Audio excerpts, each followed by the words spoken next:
अंडे सस्ती प्रोटीन का बेहतरीन जरिया और इंसानी सेहत का लाजमी जुज हैं। तभी तो लाहौर के तलबा भी अंडे की ग़िज़ाई अहमियत उजागर करने में पेश हैं। यूनिवर्सिटी के तलबा ने तो अंडे का हलवा, अंडे का सूप और अंडे के सैंडविचेस समेत दीगर अशिया बनाकर हाजरीन के दिल ही जीत लिए।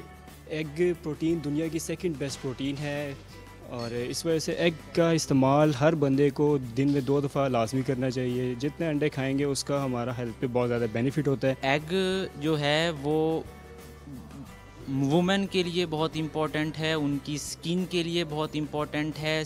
तलबा का कहना था कि एग डे बनाने का मकसद अवाम को शऊर देना है कि अंडे की ग़िज़ाई अहमियत साल भर यकसा है। गर्मियों में अंडे खाने से इज्तनाब बरतने की कहानी में कोई सच नहीं है।